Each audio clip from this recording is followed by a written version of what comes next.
Ahora sí, les invito a abrir sus Biblias al capítulo 3 de Primera de Timoteo, donde estamos llegando a la conclusión de este primer capítulo, esta pequeña sección de los versículos del 14 al 15, de la cual comenzamos a meditar hace un par de semanas. Pero en esta breve porción el apóstol Pablo resume la razón primordial y propósito de la iglesia. Ya vimos que la iglesia tiene una misión que cumplir y un mensaje que predicar. Los versículos del 14 al 15 nos hablan de esa misión de la iglesia y vamos a dar lectura una vez más. Esto te escribo, versículo 14, aunque tengo la esperanza de ir pronto a verte. Pablo se dirige a su hijo en la fe, Timoteo, quien estaba en Éfeso, llevando a cabo la tarea que no había sido completada por el apóstol y que ahora necesitaba que Timoteo corrigiera muchos aspectos del ministerio. Y Pablo le recuerda en estos versículos el propósito fundamental del por qué él escribió esta epístola. Te escribo esto, aunque tengo la esperanza de irte pronto a ver. El versículo 15, para que si tardo, sepas cómo debes conducirte en la casa de Dios, que es la iglesia del Dios viviente, columna y baluarte de la verdad. La iglesia de Jesucristo es columna y baluarte de la verdad. A la luz de esta afirmación, vemos que la misión de la iglesia es sostener en alto, de lo cual hablamos, la verdad de Dios. Somos, en un sentido, el guardián y protector de la verdad de Dios revelada en las Escrituras. La iglesia tiene como misión defender, proteger, poner en alto la palabra de Dios. ¿Cómo lo hacemos? Dijimos la última vez que nos asirnos de la verdad, la estudiamos, la obedecemos, la defendemos, la vivimos y por último la proclamamos. Estos son los elementos que distinguen a una iglesia comprometida con su misión. El legado de Cristo a su iglesia es el cuidado y proclamación de su palabra. ¿Se acuerdan cuando el Señor en su oración intercesora por los discípulos, los 11, Judas ya había abandonado a este grupo? En el capítulo 17, el versículo 14, el Señor dice, Jesús, dirigiéndose al Padre, dice, yo les he dado tu palabra. En Hechos 2:42 vemos que la iglesia tomó muy seriamente ese legado que Cristo había dejado a sus apóstoles y leemos en el versículo 42 de Hechos 42 que la iglesia, los que se habían convertido, las primeras 3,000 almas que llegaron a los pies de Cristo, perseveraban en la doctrina de los apóstoles. Lo primero que hacían, dedicarse a estudiar, a entender, obedecer, defender la doctrina de los apóstoles. Y la doctrina de los apóstoles es justamente las palabras que el Señor les dejó. En Hechos 6:4, otra vez nos dice el apóstol Pedro que lo principal o lo primero que los apóstoles tenían que hacer era justamente predicar o dedicarse al ministerio de la oración y el ministerio de la palabra. Nosotros, dice Pedro, persistiremos en la oración y en el ministerio de la palabra. Esto es prioritario en la iglesia, el ministerio de la palabra.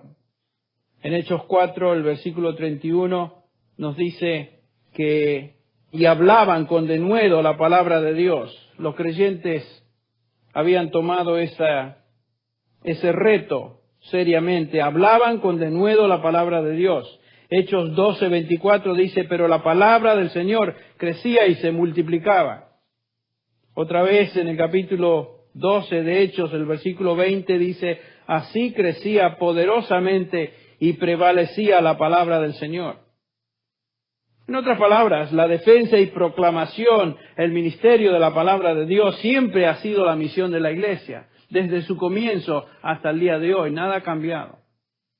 Es nuestra misión entonces como iglesia, es nuestro ministerio como iglesia, levantar, poner en alto la palabra de Dios. Eso es prioritario. Por eso lo hacemos continuamente. Ahora, ¿cuál es el mensaje esencial que la iglesia debe proclamar?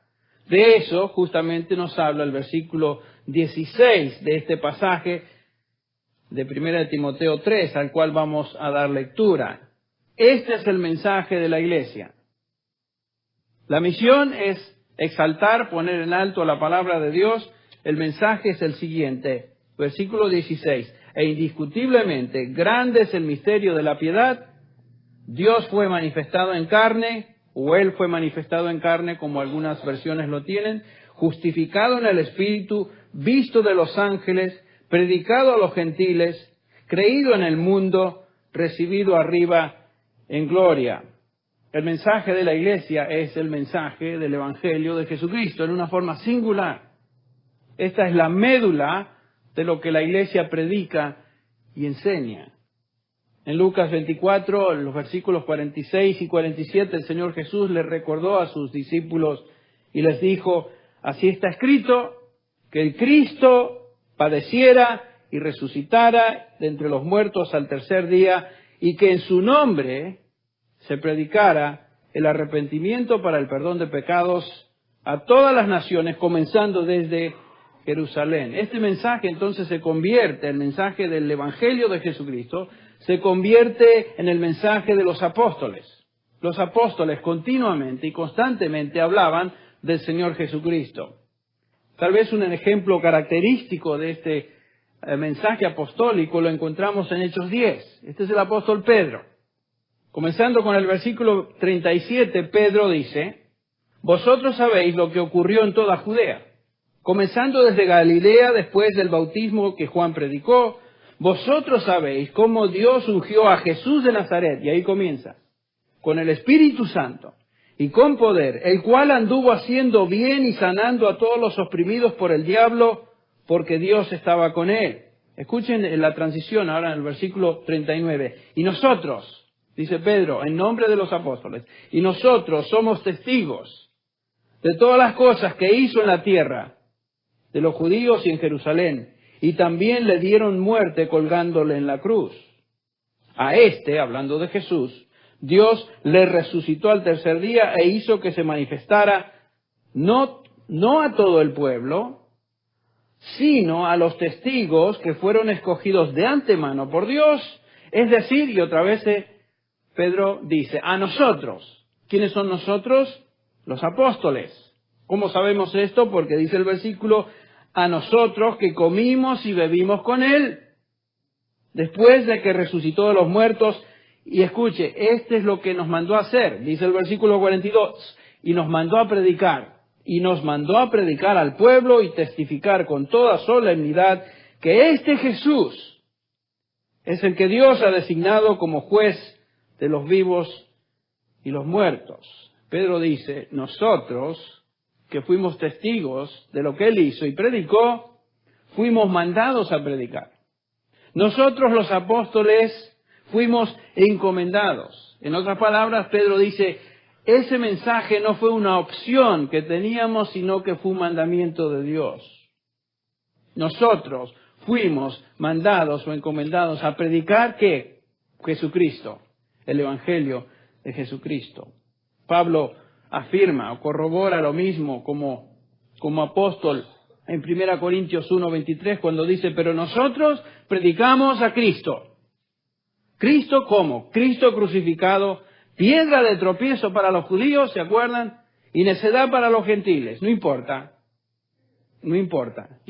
cómo sea recibido nuestro mensaje. Nosotros, Pablo dice, fuimos llamados a predicar a Cristo crucificado.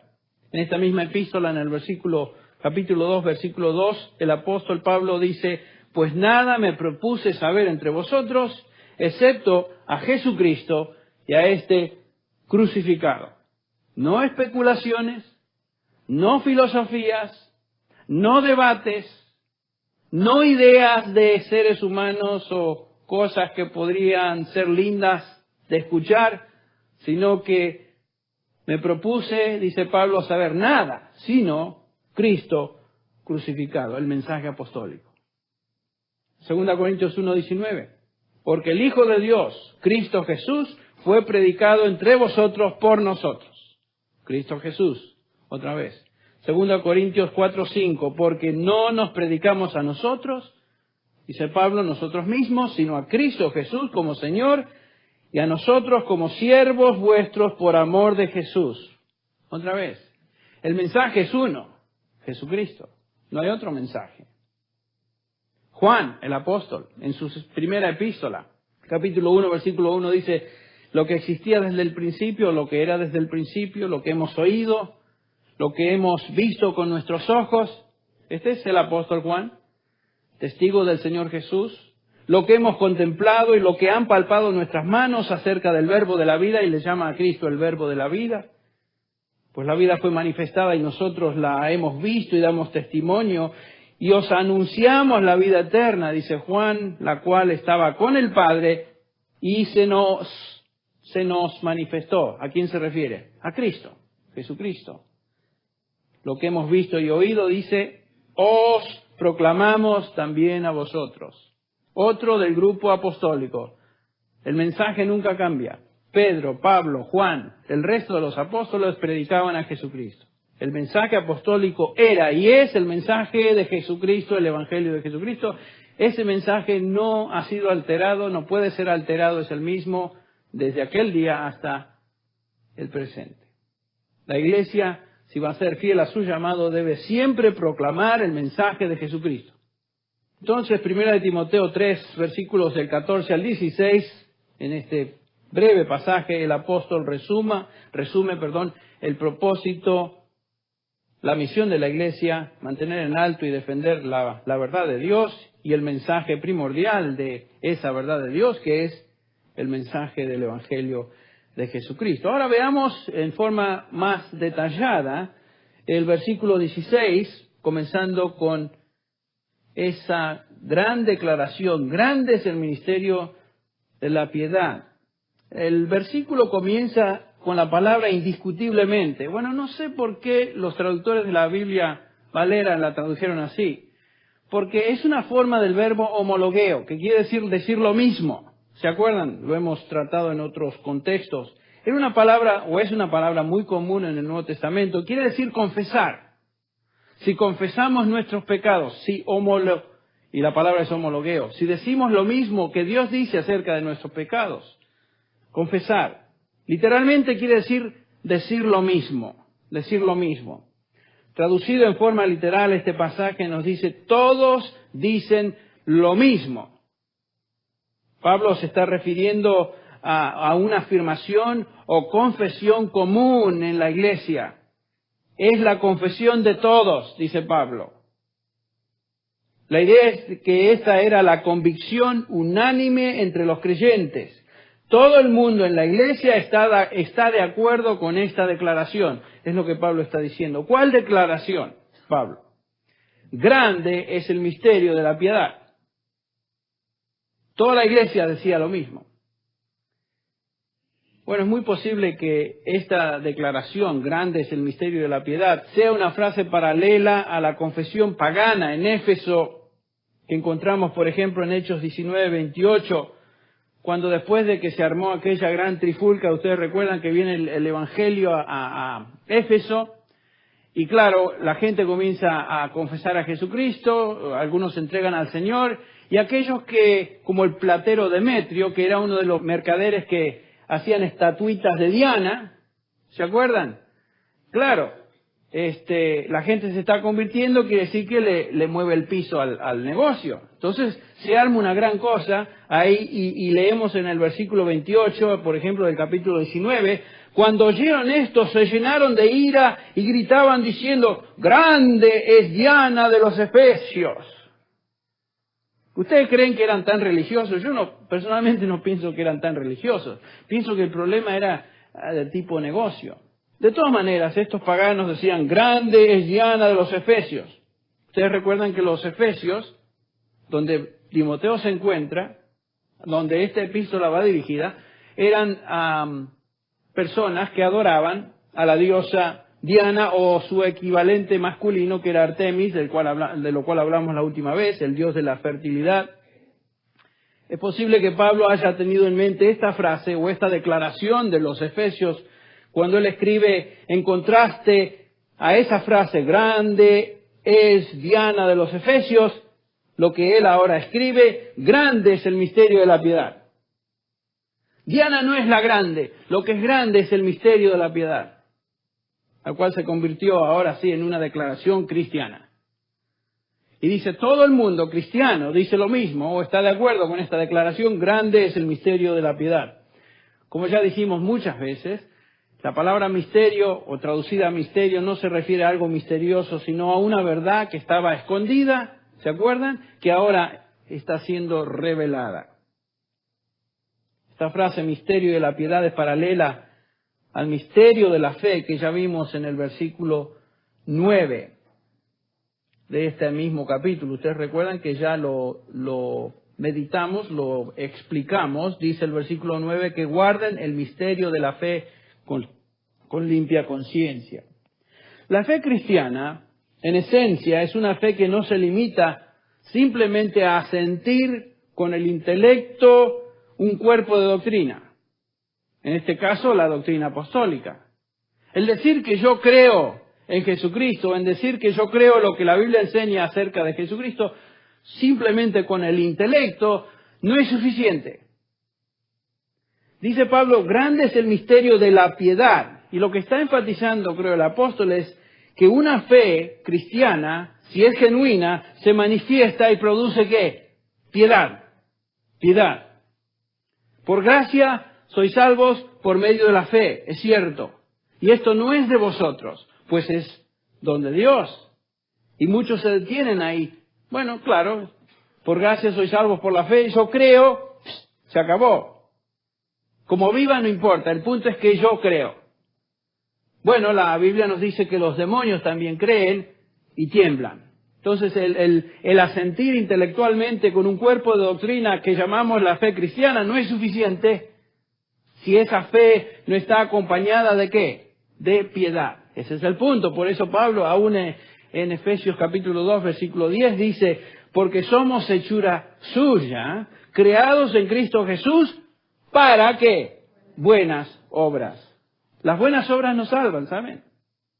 Dice el versículo 9, no por obras para que nadie se gloríe, pero las obras dan testimonio o dan evidencia de una fe genuina.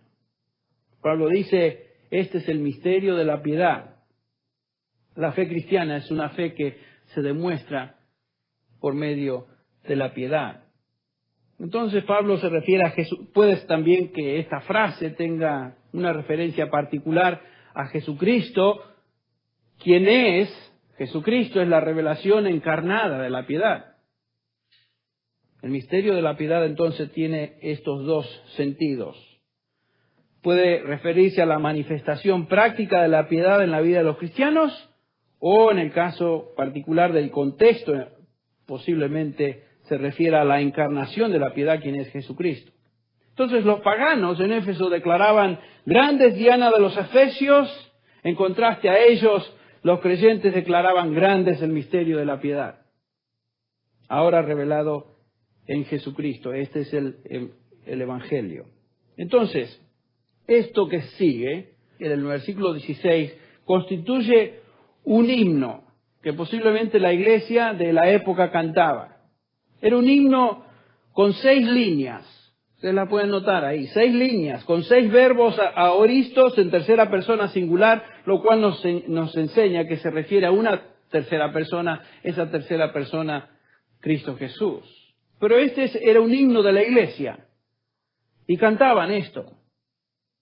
Grande es el misterio de la piedad, y podemos notar las estrofas o las líneas que ahí se nos subrayan. Reina Valera abre el himno con la palabra Dios.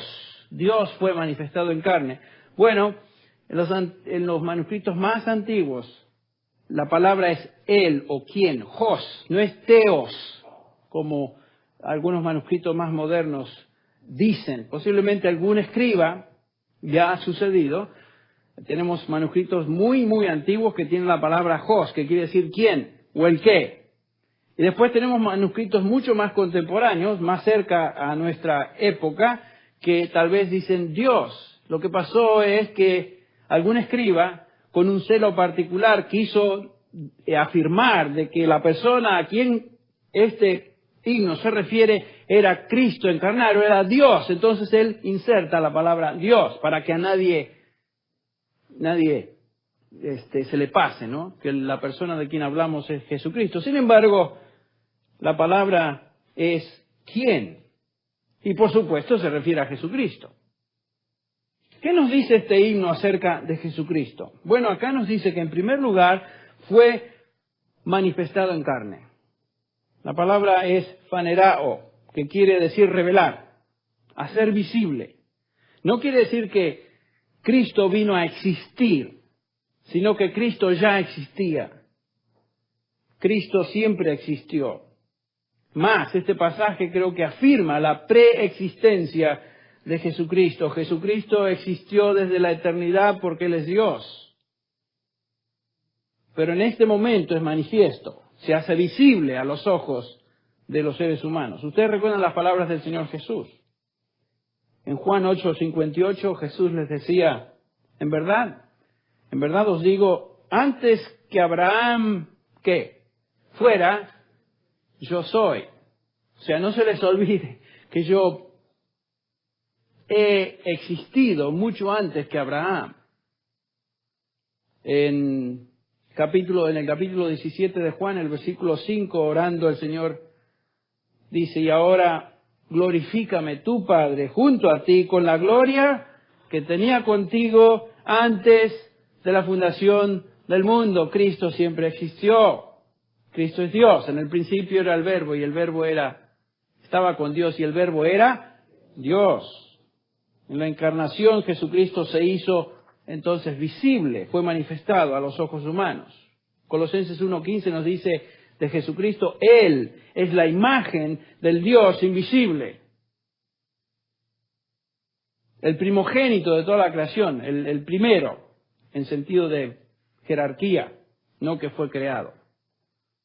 Otra vez en Hebreos 1:3 leemos, Él, Cristo, es el resplandor de su gloria, del Padre, y la expresión exacta de la naturaleza, de su naturaleza, y sostiene todas las cosas por la palabra de su poder. Cristo siempre existió. Por eso es interesante, ¿recuerdan en Juan 14 el diálogo que Cristo tiene con Felipe? Cuando Felipe se le acerca, dice, bueno, Señor, muéstranos al Padre, y nos basta. Una propuesta bastante interesante. Y lo que es curioso es observar la respuesta del Señor Jesús. ¿Se acuerdan? Dice, ¿tanto tiempo he estado con vosotros y todavía no me conoces, Felipe? ¿Con quién crees que estás hablando? Esa es la idea. El que me ha visto a mí, ¿ha visto a quién? Al Padre. ¿Cómo dices tú entonces, muéstranos al Padre? ¿Ven? Cristo es Dios encarnado. Cristo existió siempre, simplemente acá se nos dice que se hizo carne y habitó entre nosotros, lo que dice Juan 1:14. Él fue manifestado en carne. Cristo, el Dios eterno, ahora hecho visible a los ojos de los seres humanos. ¿Quién es Jesucristo? Lo primero que aquí vemos es Dios manifestado en carne. De hecho, carne viniendo a este mundo para vivir como ser humano, identificándose con aquellos a quienes vino a salvar y morir como su sustituto para pagar por sus pecados. Hay momentos que es apropiado decir alabado sea su nombre, ¿no? ¡Aleluya! Yo no soy muy dado a expresarme de esa manera, pero hay momentos donde el contexto y la ocasión determina que esa es la única reacción. Alabado sea su nombre. Aquel que se hizo manifiesto por nosotros, para salvarnos. Este es justamente el tema, el punto doctrinal que las sectas niegan o tratan de negar. La presencia en carne de Dios sobre la tierra. La persona de Jesucristo. Siempre atacan la persona de Jesucristo. Sea testigo de Jehová, sea mormón, sea ciencia cristiana, sea lo que sea, siempre atacan la persona de Jesucristo y particularmente en este punto el hecho de que Cristo no es Dios hecho carne. Atacan eso. Y es obvio ¿Quién es el enemigo de Jesucristo? Satanás. Y es obvio que Satanás va a tratar de destruir la persona de Jesucristo y su obra, porque es solo y únicamente a través de Jesucristo y fe en Él que uno puede tener ¿qué? Salvación, vida eterna. La destrucción de la doctrina bíblica de Jesucristo impide y desintegra el único medio de salvación. ¿Ven? Claro, Satanás, afanado en perseguir y buscar ese propósito, destruir lo que la Biblia dice acerca de Jesucristo. Negar a Jesucristo como la Escritura lo presenta, escuche bien, es garantizar la condenación eterna del alma. Punto final. Usted tuerza la doctrina de Jesucristo, su persona y su obra, la cambie, usted se está garantizando vida fuera de su presencia, vida eterna fuera de su presencia, lo cual es condenación eterna. Bueno, en segundo lugar, este himno afirma otra cosa. Dice ahí, justificado en espíritu. Justificado es la traducción de dikaio, que quiere decir declarado justo en espíritu. Bueno, ¿qué quiere decir esta frase, declarado justo en espíritu? Puede tener dos matices, dos enfoques. Esta frase puede referirse al hecho de que Cristo fue vindicado o declarado justo en cuanto a su naturaleza espiritual. En otras palabras, la expresión tiene que ver con el hecho de que Jesucristo fue justo y sin pecado. Él es Dios, por tanto no pudo pecar, pero también fue hombre, el hombre perfecto. Él es el justo. ¿Saben qué? A ningún hombre se le puede llamar basado en su naturaleza justo. Nadie es justo. ¿No es cierto? ¿Usted es justo? Bueno, si usted se cree justo, está equivocado. La única justicia que un cristiano tiene es la justicia ¿de quién? De Cristo, imputada sobre nuestra persona. Pero al único que la Biblia llama justo, en términos de su naturaleza, y también es hombre, es Jesucristo. 1 Juan 2:1 dice, hijitos, si alguno hubiera pecado, y la implicación es de que todos pecamos, abogado tenemos para con el Padre, a Jesucristo el justo. Él es el único justo. ¿Ven? Y gracias a Dios porque Él es justo. Fue justo y es justo por la eternidad. Nunca pecó. Por eso es justo. Por eso pudo pagar por nuestros pecados. Hebreos 4:15 nos dice que Él fue tentado en todo como nosotros, con una gran diferencia, y esa diferencia es, pero sin pecado. Él es justo. Tú y yo no somos justos. Necesitábamos de un Salvador que pudiera procurarnos esa justicia. Y Él la tenía. Él era Dios, 100% Dios y 100% hombre. En el capítulo 7 de Hebreos, el versículo 26, el autor de este libro describe a Cristo como santo, escuche bien, inocente, sin mancha, apartado de los pecadores y hecho más sublime que los cielos. Imagínense.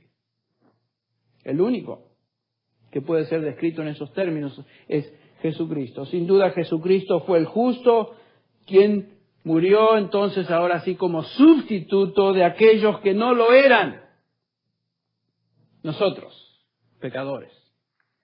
2 Corintios 5:21 lo dice de una forma muy clara, el que no conoció pecado por nosotros fue hecho pecado, en el sentido de que llevó nuestro pecado sobre su cuerpo en la cruz, que es lo que vamos a recordar a través de la Santa Cena, para que nosotros fuésemos o llegásemos a ser justicia de Dios en Él. Imagínense, piensen eso, que Dios cuando lo ve a usted cristiano, a pesar de su conducta, a pesar de sus continuos fracasos y pecados, el Señor lo mira a usted como justo en Cristo. No en su justicia personal, sino a través de la justicia de Cristo Jesús. ¡Qué bendición! Por eso podemos venir libremente ante el trono de Dios y decirle, Padre, aún después de haber caído de narices, haber pecado y haber ofendido su nombre. ¿Saben por qué Dios nos acepta? porque nos acepta en la justicia de Cristo. ¿No es bendito el Evangelio? Gracias a Dios una vez más. Jesucristo fue Dios, el hombre, Dios y hombre al mismo tiempo, absolutamente sin mancha, absolutamente sin pecado, y porque Él fue Dios y hombre perfecto, pudo morir como nuestro sustituto en ese sacrificio perfecto para la salvación y justicia de los que en Él confían. Ahí está el punto. Debemos confiar en Él, sola y exclusivamente. Entonces la frase justificado en el Espíritu puede referirse a eso, o también puede interpretarse como el testimonio del Espíritu Santo, el Espíritu Santo con mayúscula, quien afirmó la justicia de Jesucristo resucitándole de los muertos. Sin duda la palabra de Dios declara esto también. Por ejemplo, en Romanos 1:4 nos dice esto acerca de cómo el Espíritu Santo afirma la justicia de Cristo, resucitándole de los muertos. Dice Romanos 1:4, y que fue declarado Hijo de Dios con poder, conforme al Espíritu de Santidad, o el Espíritu Santo, por la resurrección de los muertos, nuestro Señor Jesucristo. Entonces el Espíritu Santo afirma la santidad del Señor, la justicia del Señor en la resurrección. Es posible entonces que Pablo tenga ambas realidades en mente cuando dice justificado en el Espíritu. Primero, Jesucristo fue vindicado por su naturaleza impecable, lo cual le declaró justo, o también puede ser el testimonio del Espíritu Santo que afirmó su justicia resucitándole de los muertos. Justificado en el Espíritu. En tercer lugar, el himno, este himno que estamos observando, declara que este Cristo fue visto de los ángeles,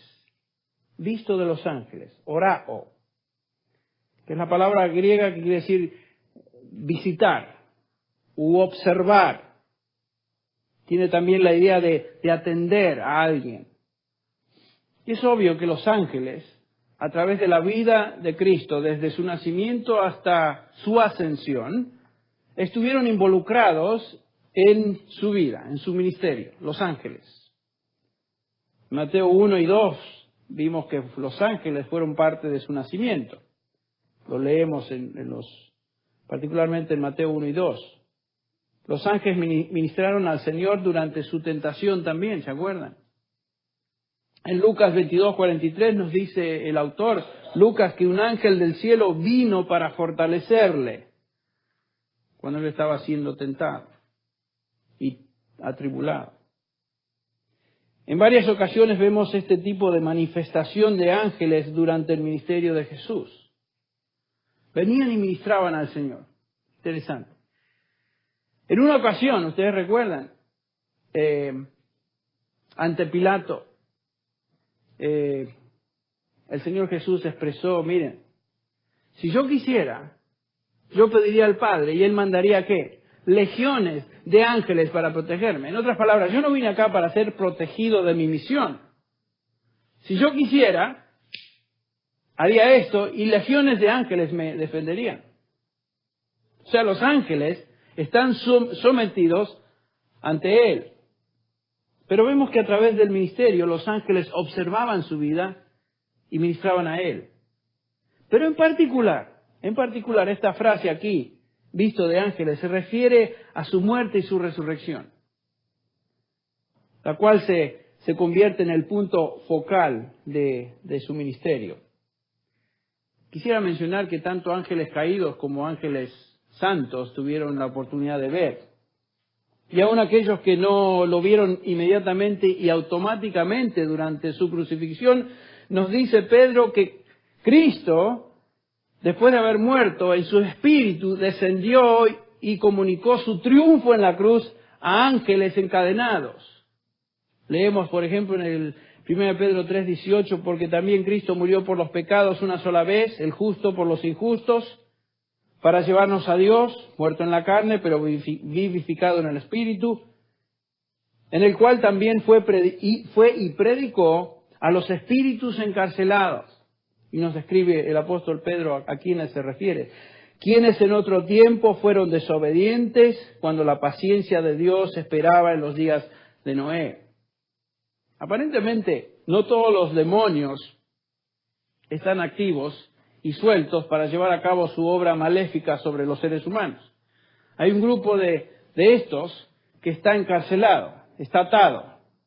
Y Jesucristo, después de su muerte, en su espíritu desciende a este lugar donde estos espíritus se encuentran y declara, proclama su triunfo sobre ellos.